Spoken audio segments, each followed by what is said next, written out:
ऐसे ऐसे भ्रष्ट, चाहे वो पदाधिकारी हो चाहे भ्रष्ट नेता हो, सब पर लगाम लगाने के लिए आदरणीय प्रशांत किशोर जी ने ठान लिया। अब नया विकल्प हमारे पास आ गया। ये प्रशांत किशोर जी का जलवा समझिए। एनडीए और आरजेडी बिहार में दो प्रमुख पार्टियां हैं। इन पब्लिक की नज़र से आप देखिए, एज ए पब्लिक पर्सन, तो आप किस प्रकार से सर्वाइव कर पाएंगे इन पार्टियों के बीच?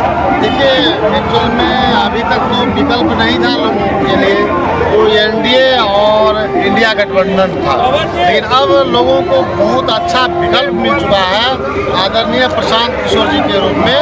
और जो उन्होंने मुद्दा उठाया है, रोजी रोटी की, पलायन की, शिक्षा, बेरोजगारी की, तो ऐसी स्थिति में जितने युवा पीढ़ी है जो रोजी रोटी के तलाश में दर दर भटक रहे हैं, उसको एलाइज है कि ये हम लोगों की पार्टी है, गरीबों की पार्टी है। और ये प्रशांत किशोर जी का जलवा समझिए, उनका जो कैंपेन का एक प्रभाव समझिए, ये जनसलाब के रूप में उमड़ चुका है। और लोगों को राहत महसूस हो रही है कि अब नया विकल्प हमारे पास आ गया है, और उस विकल्प को हम लोग मजबूती के साथ उनके पैगामों को जन जन तक उठा रहे हैं। जन जन तक में लोगों में, युवा में एक नई उत्साह का वर्धन हुआ है। इसलिए हम लोग काला टक्कर दे रहे हैं। कहीं से कोई हम लोग के आगे पीछे नहीं है। हम लोग पूरे मस्ती में, हम लोग, जो कि सत्य और निष्ठा की लड़ाई है। यहाँ आप देखे होंगे पत्रकार बंधु, जिस तरह से हमारे नेता ने, जितने भी भ्रष्टाचार नेता है, भ्रष्टाचारी नेता है, उनका पोल खोला है। सबके पेट में जो है दर्द उत्पन्न हो गया है। लोगों में एक ऐसा उत्साह है कि नहीं, अब जो है ऐसे ऐसे भ्रष्ट, चाहे वो पदाधिकारी हो चाहे भ्रष्ट नेता हो, सब पर लगाम लगाने के लिए आदरणीय प्रशांत किशोर जी ने ठान लिया। दूसरा सवाल मेरा ये है कि जैसे आरजेडी है और एनडीए है, सभी पार्टियों पर जैसे आरजेडी पे एलिगेशन लगता है कि एमओआई समीकरण पर काम करती है। एनडीए को देख लीजिए कि हिंदुत्व की बात करती है। आपकी पार्टी किस मुद्दे पर चुनाव लड़ रही है, किसकी बात कर रही है?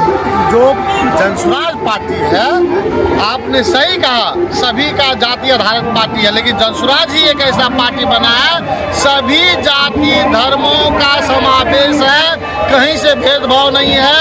हर जाति, हर धर्म के लोग, हर तबके के लोग को ये है कि ये मेरा पार्टी है, क्योंकि यहाँ धर्मनिरपेक्ष, जो जनसुराज का स्थापना हुआ है, धर्मनिरपेक्ष है, पद निरपेक्ष है और जाति निरपेक्ष है। जाति को आधारित नहीं है। सभी जाति के लोग जो समाज का भला चाहता है, जो चाहता है कि बिहार का भला हो, ऐसे लोगों की जमावड़ा है, ऐसे लोगों की ये पार्टी है जनसुराज पार्टी। अच्छा, प्रशांत किशोर जी के मन से बार बार एक शब्द सुनाई देता है, जनसुराज मतलब जनता का राज। सर, इस पे क्या कहना चाहिए? बिल्कुल, ये शाब्दिक अर्थ है जनसुराज का, जनता का सुर।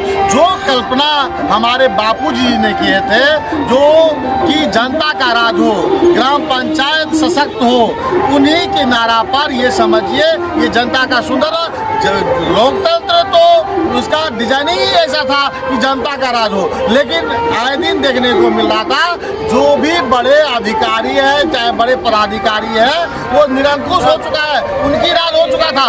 इसलिए अब ये जनसुराज की स्थापना जनसुराज के रूप में हुआ।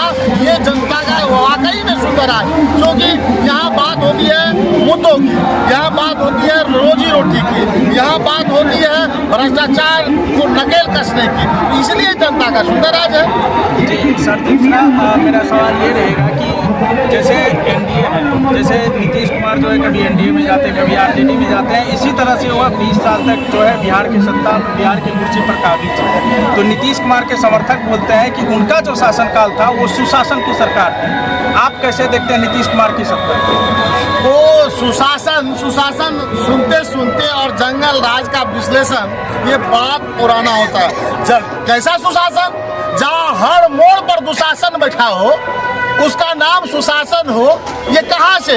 ये कथनी और करनी दोनों में बहुत फर्क है। केवल नाम पीट पीट के डंगा पीट रहा है, ये सुशासन नहीं। ये सुशासन दिन दहाड़े हत्या होता है, हॉस्पिटल हो, चौराहा हो, घर में घुस करके हो, ऐसे ऐसे उसका नाम दिया जाता है सुशासन। नामांकन करने से अगर उसका चाल चरित्र चेहरा बदल जाए तो उसको नाम, कोई कर्म करने की आवश्यकता ही नहीं होगी। वो केवल सिर्फ नामांकन संस्करण से होगा।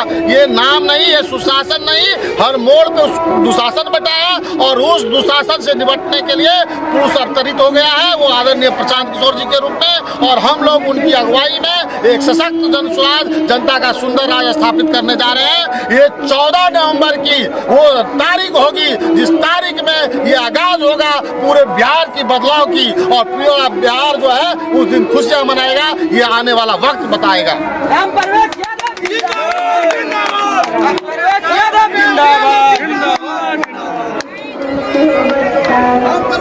आपसे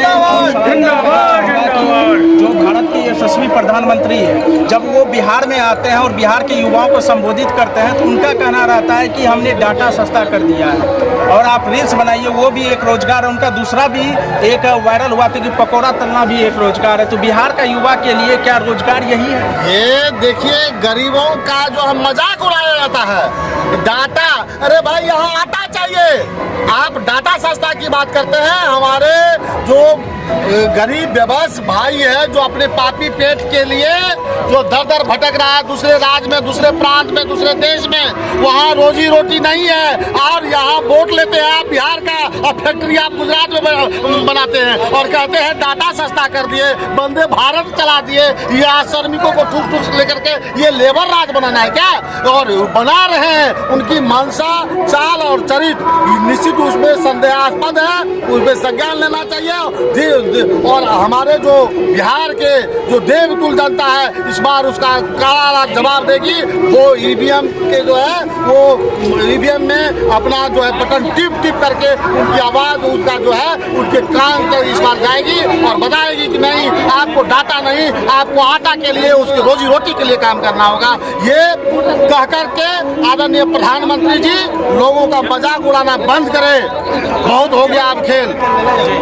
आपसे आखिरी सवाल मैं करना चाहूँगा। आखिरी सवाल मेरा ये है कि मतलब SIR के मुद्दे को जो है, वोट चोरी के मुद्दे को जो है बार बार विपक्ष के द्वारा जो है लगातार उछाला जा रहा है। क्या आपको सच में लग रहा है कि वोट चोरी की जा रही है बीजेपी या NDA के द्वारा, जिस पर भी एलिगेशन लग रहा है? देखिए, एक्चुअल में ये मुद्दा, ये सेंसिटिव मुद्दा है, इस पर सोचनीय बिंदु है। ये ऐसा प्रतीत हो रहा है, ऐसा इसलिए मैं कह रहा हूँ कि जिस तरह से लोगों में काफी उत्साह होती है, जब रिजल्ट होता है तो ठंडन गोपाल हो जाता है, तो ये चीज और वो में बहुत अंतर होता है। और खास करके जब कंप्यूटर की जमाना है, ये कुछ भी संभव है। इसलिए कि अमेरिका जैसे विकसित देश में जो है वहाँ बैलेट से होता है और यहाँ जो है ईवीएम से होता है, तो ऐसी स्थिति में ये कहीं ना कहीं संदेहास्पद है।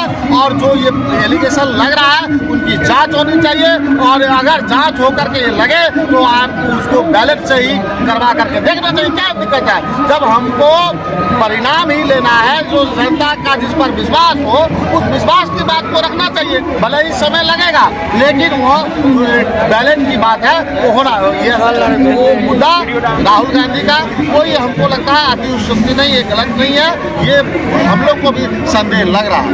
सर, आप अच्छा जवाब दे रहे हैं, अच्छा कटाक्ष कर रहे हैं। एक सवाल और मैं आपसे करना चाहूँगा।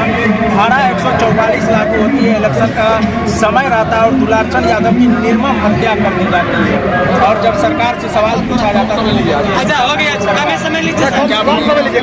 अब वही बात तो आप बताइए, कथनी और करनी में सुशासन और दुलारचंद बाबू जैसे लोग, उनकी जो है दिन दहाड़े वो हत्या होती है।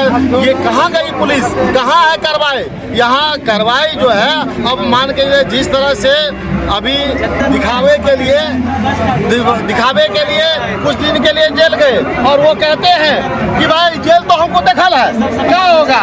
एकदम उसको बेखौफ, क्योंकि बेखौफ एक देहात में कहावत है, सैया थानेदार तो डर काहेगा।